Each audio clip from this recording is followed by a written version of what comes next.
한국은행이 어제 우리 경제의 성장률 전망치를 또 수정을 했습니다. 1.5%포인트로 낮췄어요. 기존에 1.9%였는데 이제 1.5%로 0.4%포인트 낮춘 겁니다. 0.4를 내린 게 무슨 뭐 그렇게 대단하다고 대단합니다. 1.9에서 뭐 예컨대 0.4%포인트가 안 대단하려면 예컨대 뭐 99.4%에서 99%로 내렸다. 아니 뭐 0.4%포인트 뭐 내리려면 내리고 말려면 말고 그럴 텐데 그게 아니라 1.9%포인트에서 1.5%포인트로 내렸다. 이거는 이렇게 얘기하면 됩니다. 예컨대 시험에 만점이 200점짜리 시험이 있다. 거기서 190점을 맞을 걸로 예상했는데 150점을 맞게 됐다. 200점짜리 시험이다 그러면 좀 어떻게 감이 직접 오지 않으니까 100점짜리 시험이라고 생각을 하면은 원래 한 90점은 맞을 줄 알았더니 이거 웬걸 지금 60점 맞게 생겼다. 이거 거의 낙제다. 제가 기본적으로 말씀을 드리죠. 그러니까 지금 보통의 경우 이게 잠재 성장률이란 게 뭐 딱하게 정확하게 나오는 건 아닙니다만 대개의 경우 대한민국의 잠재 성장률을 한 2% 정도로 봅니다. 그러니까 뭐 2% 성장을 했다. 그러면은 뭐 과히 잘했다는 아니지만 그래도 기본은 했다예요. 그래서 1.9% 성장이다.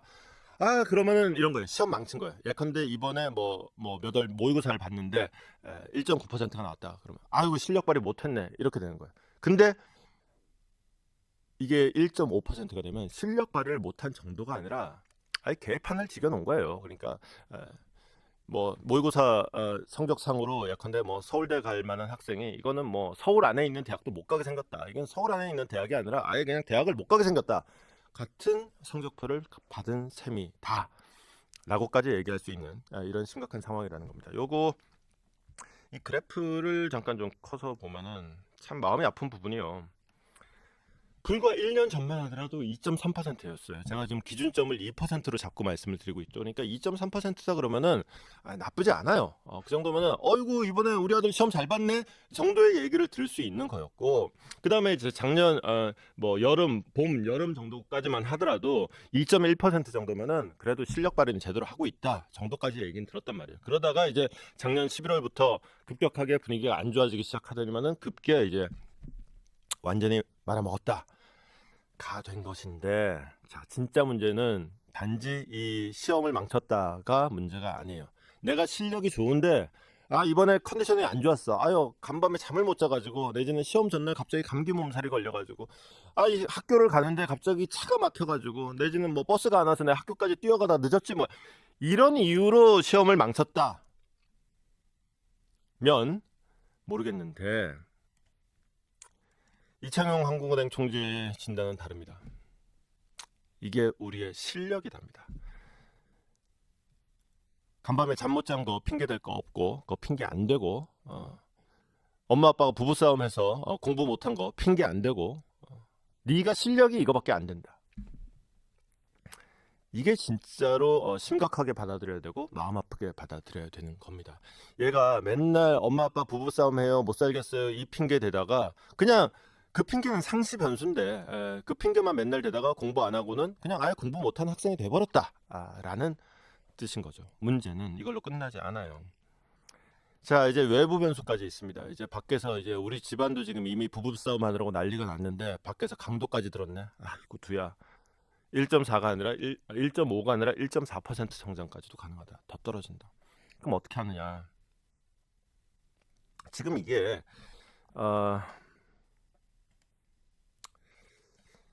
지금 일단은 한국은행의 1차적인 관심사는 물가예요. 성장과 물가는 약간 엇나가는 경우에 성장률이 높으면 물가도 같이 뛰어요. 성장률이 높은 거는 반길 일이지만 물가가 뛰는 거는 반길 일이 아니죠. 그래서 정부는 기획재정부는 늘 성장 우선을 얘기하고 성장 우선으로 쭉 가는데 한국은행이 거기에 발목을 잡는 게 기본이에요. 야 그렇게까지 성장하면 물가가 뛰잖아. 이건데 그게 아니라 이창용 총재는 아니 지금 기재부가 뭘 해야 되고 이런 뭘 할 일이 많은데 기재부가 아무것도 안 하고 있으니 우리라도 해야 되겠다. 그래서 금리를 내렸어요. 그리고 앞으로도 언제인지는 말 안 했지만은 두세 번 더 내리겠다 그랬어요. 즉 이거는 외국에서도 이미 나와 있거든요. 외국에서 CE라고 해서 캐피털 이코노미스트라는 영국 그 경제 연구 기관이 있는데 여기서 올해 한국 성장률을 1%로 1.0%로 전망을 했어요. 이게 그동안 제일 짠 데가 그 JP 모건이었거든요. JP 모건이 1.2% 내놨었는데 웬걸 1%를 내는 거예요. 그러면서 그러면서 한 얘기가 뭐냐? 한국은행 하는 거 봐라. 한국은행이 지금 기준금리 3%인데 올해 안에 2%로 만들 거다. 0.25%씩 내린다 그러면 4번이나 내릴 거다. 그만큼 한국은 지금 다급하다라고 얘기를 했는데 일단 그 전망에 첫 단추를 지금 이창용 총재가 딱 끼워 맞춰 버린 셈이 된 거예요. 문제는 여기서 금리를 내린다는 거는 지금 기본적으로 트럼프의 관세가 문제죠. 이게 무역이 결정적인 변수가 되는 게 한국 경제의 특징인데 여기서 환율이 갑자기 급격하게 올라버리는 이유가 된다는 거예요. 금리가 빠지면 금리라는 건 쉽게 얘기해서 돈값이에요. 금리가 높은 데에 가서 아니 내가 돈이 100만 원이 있으면은 금리 그래도 다만 얼마라도 더 높은 집에 가서 그 돈을 맡겨놓고 다만 얼마라도 더 많은 이자를 받으려고 들 거 아니겠어요? 마찬가지예요. 이 금리를 가지고 이게 달러의 움직임, 돈의 움직임도 똑같기 때문에 금리를 내린다, 환율의 인상이다로 이어질 수밖에 없는 거죠. 가뜩이나 지금 환율이 올라서 곡소리 나고 있는데 여기서 환율이 더 오른다. 그러니까 그동안 이창용 총재가 금리를 내리지 않으려고 굉장히 안간힘을 쓴 거예요. 정말 내려야 될 상황임에도 불구하고 금리는 내리지 않는 게 좋다라고 버텼는데 어제는 드디어 금리를 내렸습니다. 왜? 이거는 지금 환율을 걱정할 때가 아니다. 지금 이대로 가면은 완전히 경기가 다 죽어버릴 것 같다. 숨은 붙여놔야 될 거 아니냐. 숨도 끊어지면 그 다음엔 어떡하려고 그러냐. 라는 다급함이 있는 거예요. 기본적인 건 뭐냐. 성장은 기재부의 몫, 그 다음에 물가는 한국은행의 몫이에요. 그러면은 기재부가 하는 건 뭐겠어요? 정부 돈을 푸는 게 이제 기재부가 하는 일이죠. 지금 당국에서 하는 건 뭐냐? 추경이에요. 한국은행이 어제 얘기를 했습니다. 추경을 풀면은 그래도 0.2%포인트 정도 성장을 오를 거다. 예컨대 1.5% 성장이다. 그래도 1.7%까지는 그래도 막아낼 수 있을 것이다. 모의고사 100점 만점에 60점 맞아가지고 얜 낙제다 그랬는데 그래도 대충 한 70점 정도까지는 끌어올려 볼게. 이런 얘기가 되는 거예요. 뭐 60점이나 70점이나 거기서 거기냐 일 수도 있겠지만 그게 이제 당락의 그 결정적인 변곡점이 되기도 하죠. 어쨌거나 문제는 그 추경이라는 건 한국은행이 마음대로 못한다는 거예요.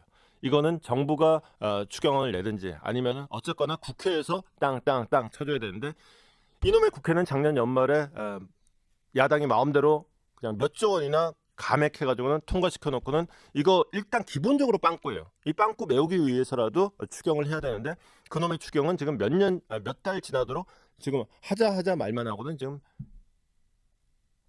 아무것도 되는 게 없죠. 그러니까 보다 못해서 한국은행 총재가 야 이거 정부하고 국회를 믿고 있다가는 안 되겠다 해서 금리를 대단히 위험 부담이 큰 정책이지만은 금리를 내려버리는 결단을 내리게 된 상황이 됐습니다. 진짜 정부하고 정치권이 꼭 해야 할 일을 안 하고 있는 거예요. 문제는 자 올해만 어떻게 잘 버텨보자. 트럼프도 언제까지 이럴지 솔직히 모른다. 잘 버텨보면 좋은 날 오겠지. 천만의 말씀.